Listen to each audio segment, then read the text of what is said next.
to another episode of THP Tutorials. This is another video on management, and in this video we're looking at planning, one of the four major functions of management.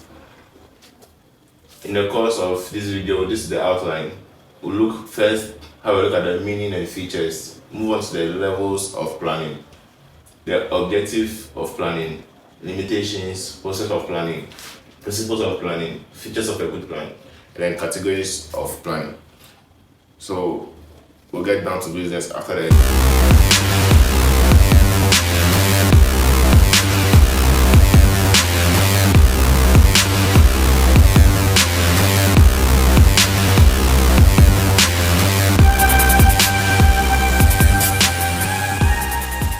Alright, welcome back. If you haven't subscribed, please make sure that you do.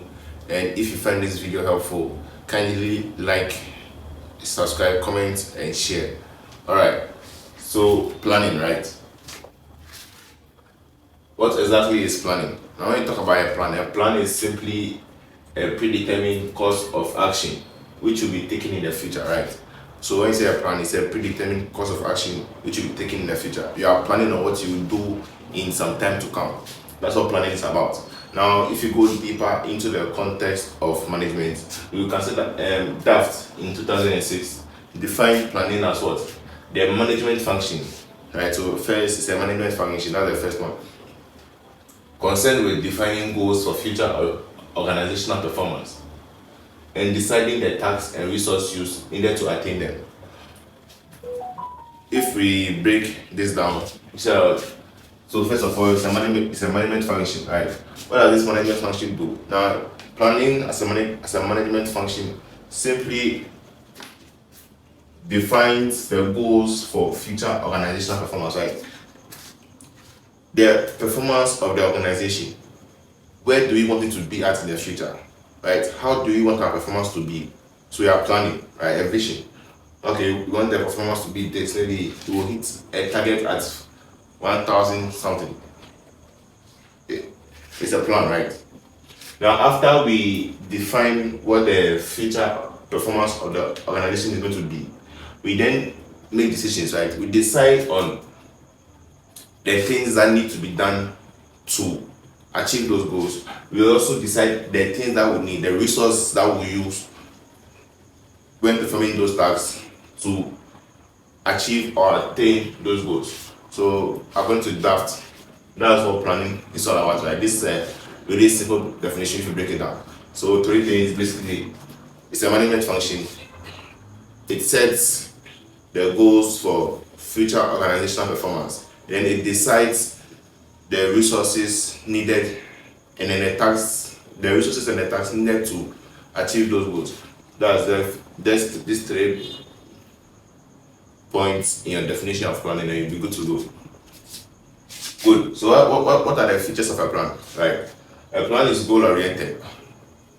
It's adaptive to the environment, right? You don't craft a plan which cannot be implemented in your environment as a business. So you have to make sure that whatever plan you are making corresponds or can adapt in your environment, right? Plans are future oriented, right? Sometime in the future, I know, sometime to come. It's not in the present, it's in the future. You are planning for the future. Pervasive is at all levels of the organization. It is necessary in every organization, right? Planning is a must. That's why it's one of the 4 major functions of management, right? And remember that management is also what? Pervasive. A plan is efficient, flexible, and is closely related to control. Controlling, right? Controlling being underlined here to remind us that what? Controlling is also part of the 4 major functions of management. So there's a saying, and it goes like this: planning is looking forward, and control is looking back. We are talking about planning now. When you get to the controlling, we'll talk about that as well, right? So planning is looking forward, control is looking back. And here are some myths about planning, right? The first is that planning does not attempt to make future decisions, right? So when you are planning, we are not saying that we are not deciding what we'll do in the future. We are just trying to organize ourselves so that when the time comes in the future, we can have the best alternatives to choose from, right?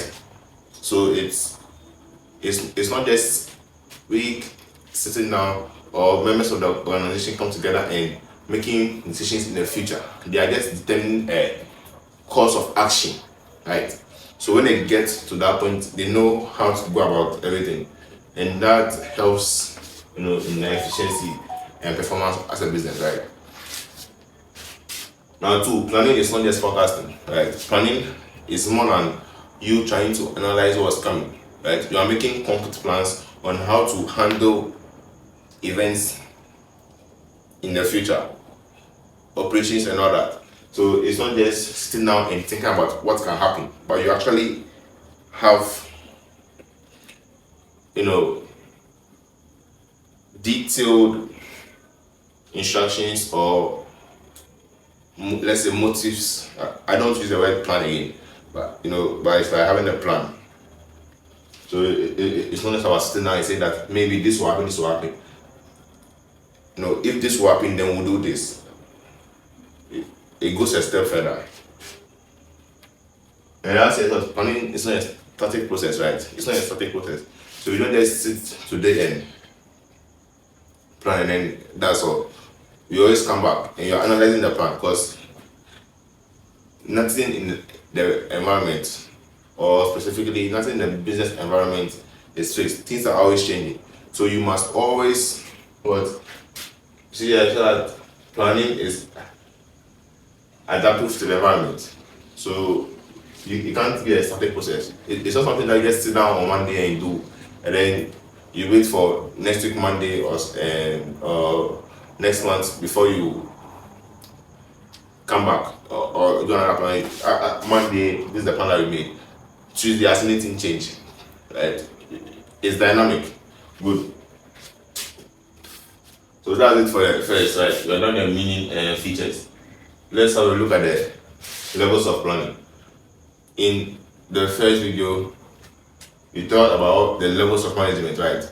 So the levels of planning is also, it corresponds to the levels of management. As we said, planning is pervasive, right? It's at all levels of the organization. So each level has a role they play in planning, right? They all don't do the same type of planning. Now, at the top management, we break it down. You have the board of directors. They are the top most of the organization. They're the highest in the organization. Then from there, we come to the executives, right? So it's something like this. Board of directors down to the executive management or managers. That's where you have the CEOs, COOs, CFOs, and so on. Now, the board of directors, they deal with the mission statement, or you see that they set the purpose of the business. That's what the mission statement is. The purpose of the business. So the board of directors, that's their job, right? They set the purpose of the business. They hand them, so now you've done your job. That's the plan that they've implemented. Now you come out to the executive management, so you have the CEOs and others. And these individuals, they set strategic goals and plans, and that's to do with setting the company's direction, right? So this is why. So the board of directors consider that they answer the question: why does the business exist? The executive managers will be like, okay, it exists because of this and that. So if this is why we exist, then this is what you are going to do, or this is the direction in which you are going to go. You have business. You have the middle. Right, so we come out to the middle management, the middle management, and they make practical goals and plans. And what that means is that they link the objectives of the executive managers to the objectives of the operational managers, right? So as the next one, there's middle. They stand between, right? They're the intermediary. So they link the executive managers, like these people, to or with operations. Like when you get to the middle, from there you come to what? Low. That's are the first and second line managers. When you say line manager, that's just another term for supervisor. Right? So line manager is the same as supervisor. So at a lower level, we have what? Operational goals and plans. Right? Now they guide the daily operations. Good. So up next, look at the objectives of planning when you come out from the break.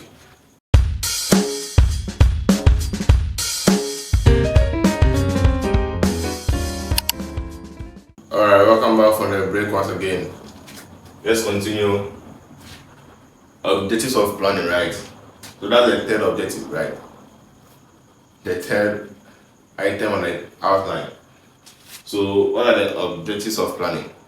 The first is to achieve organizational objectives, right? So that the organization has goals and we engage in the function of planning in order to see how best those goals can be achieved. So the first and foremost objectives of planning is what? To achieve organizational objectives. Then it has what? Fulfillment of organizational commitments. Every organization has commitments to society, depending on the type of organization that it is.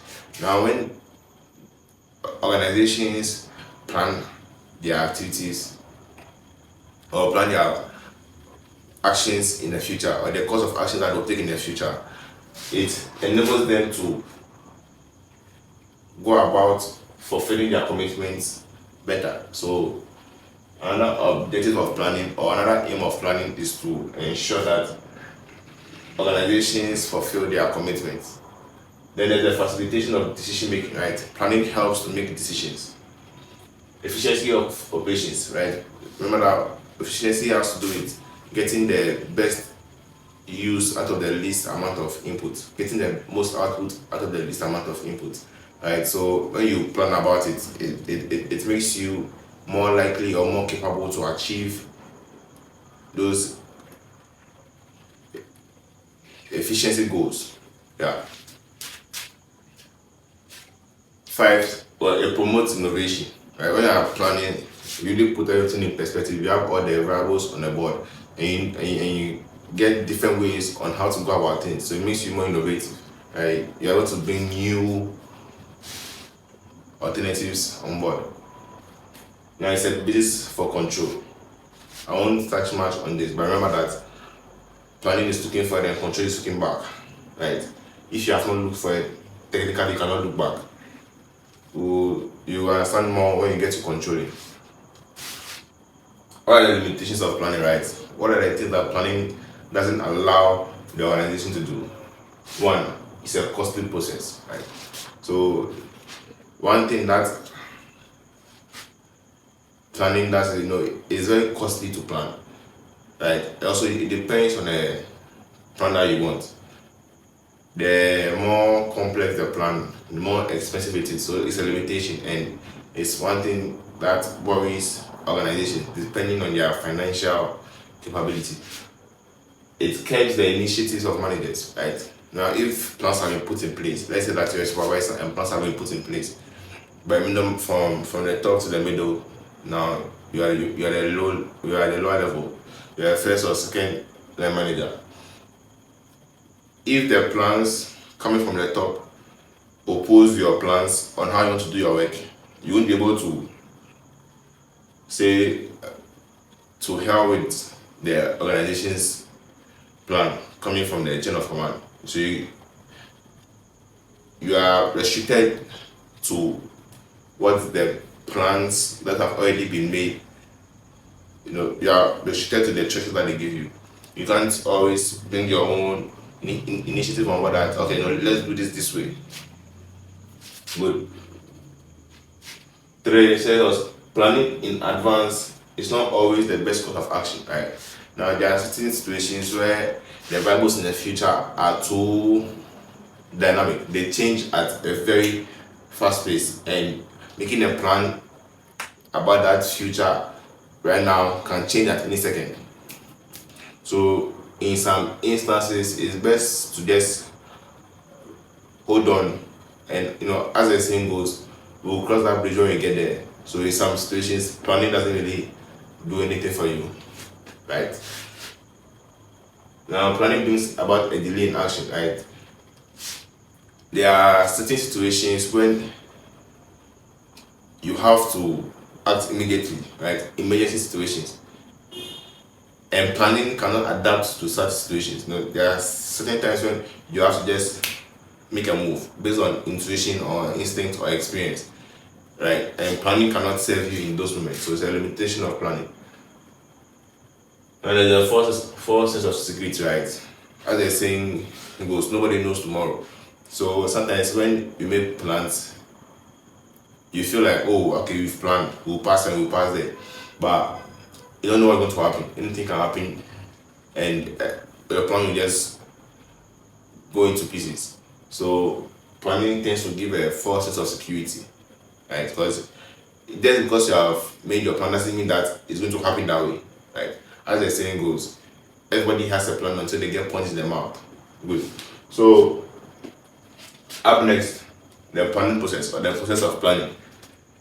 I have 9 steps, but don't be too worried about that. Keep it in mind. I'm going to make it simple, right?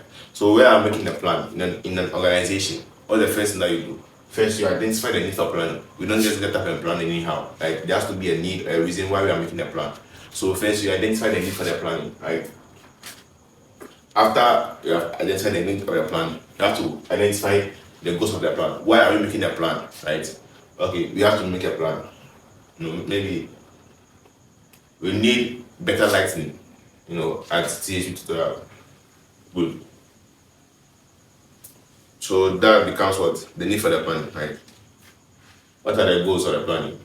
We want good lighting, not too expensive, not too, right? Now you set the goals. Then you analyze our present situation, right? Maybe where would we put set light? Where would we, present situation, right? Do we have the money? Do we have the resources? Do you have the time to go and all those things would play a role, right? 4 is identify barriers to planning, right? You identify the barriers to planning. So now, as we have analyzed our present situation, we'll ask ourselves, like, what is hindering us and what is preventing us from planning, right? What are the obstacles that are in our path? 5 is development of planning premises or variables, right? Now this is talking about future conditions, right? After you have analyzed our present situation, it might be that at this point in time it's not good for us, or it's not feasible for us to make planning about our life, right? So what comes next is in the future, right? What are the variables? Maybe 2 weeks from now, some money might come in. Maybe 2 weeks from now, we might have a free schedule, right? So we can analyze all those things that are going to happen in the future. After I've done that, so we are the planning premises. Good. From there, we go to what?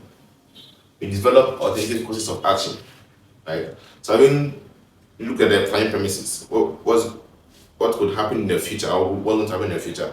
Now we say that, okay, maybe we'll do this and this. Maybe we'll go and consult over here. We'll go and ask surprises here and there. When you identify your courses of action. After you have done that, you evaluate each of the alternatives, each course of action. So analyze all those alternatives that would help us get better lighting. Now, the next step is to select the course of action, right? After you have selected the course of action, we wait and watch. As the plan is set in motion, we review it, then we have feedback, see if everything is going according to plan. At this stage, we enter control. and the time comes to deal with that. Right. So here are some principles of planning. These are not all the principles of planning. These are just some principles of planning. Really simple. First is the principle of contribution to objectives. So this says that all the plans made in an organization must contribute to achieving the organization's goals. Right. Two, principle of objectives. Now, since we are planning and the planning has to help in achieving the organization's goals, the objectives of our plan must be clear, smart. It shouldn't be ambiguous. It should be very easy to understand so that anyone who reviews or reads the plan knows the way for it directly. It should be very, very simple. So that's the principle of objectives. The objectives should be smart and clear. So you can be smart than right. Smart and measurable, reliable, timely, and all that. Right. So the third is what? Principle of primacy of plan or primacy of planning. That's about planning is the primary function of management that has to be done. You can't organize before you come and plan. Planning has to be the first. So you plan before you do anything else. Principle of flexibility. The plan that you are making has to be flexible to the business environment or to the organization's environment. So it has to be, easily implemented in the environment. And the principle of efficiency to plan. That would be efficiency of plans. Alright, sorry about that. So principle of efficiency of plans mean that the plans that you are making have to contribute to achieving the organization's goals efficiently. 6. The sixth one is similar to the fourth one. Now, principle of navigational change simply speaks to how periodically, or let's say regularly, the organization must analyze the environment and change their plan to meet the current environmental situation's demand, right? As you said, plans, so they have to be flexible to the environment, right? That's why this sixth one also comes in play. So if one day we make this plan that I want to go about things this and that way, and the plan that we've made conforms or abides to, adapts to Monday's environment. When we just say Tuesday, we have to also analyze the environment. Don't see that the environment variables has changed. We come back and change our plan as well. So that's the principle of navigational change. Good. So let's take a quick break. When we get back, we'll do the last two items on the outline: features of a good plan and categories of planning.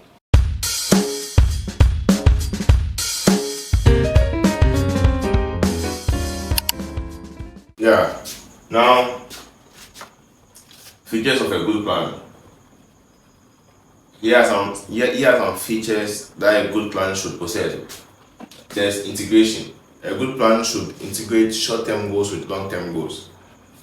Market research, right? A good plan must be based on research, right? Market research. Correct, valuable information that will lead to the company, achieving their goals. 3, economic or financial constraints. A good plan must take into consideration the strength of the company's finance, right? So your plan shouldn't be so much that your financial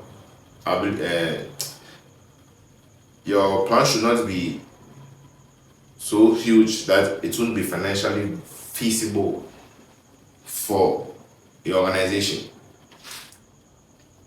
right? Coordination. All the parts, the pieces on the board, your plan must be such that everyone is moving in coordination, right?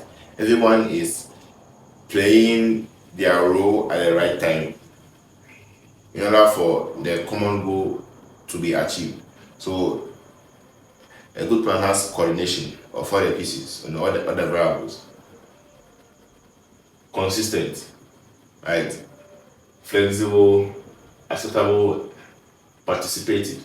Participative will be, it must include the members of the organization, right? Categories of planning: strategic planning, tactical planning, operational planning, and then what? Contingency planning. Strategic planning is for the long term, right? That's the top management's job. The long term, they make those plans. Tactical planning is short term, right? Periodically. It breaks down the long term plan into short term or periods. Right? So if let's say we have a plan that's going to go for 1 year, tactical planning will just be about what, making it every 3 months or every 4 months. Our goals that I want to achieve. Operational planning has to do with what, day-to-day activities. That right? So planning on a daily basis. Contingency plan is what, backup plan, right? When you hear contingency, so it means backup. So what do we do if we get punched in the mouth? We rely on our backup. Thank you very much for watching. Please don't forget to like, comment, subscribe, and share. Big shout outs to all our 590 subscribers. Please be sure to subscribe. Right? A lot of subscribers, our viewers are not subscribed, about 55%, and there are 1,000 people coming in and going every week. So please be sure to subscribe. Thank you very much.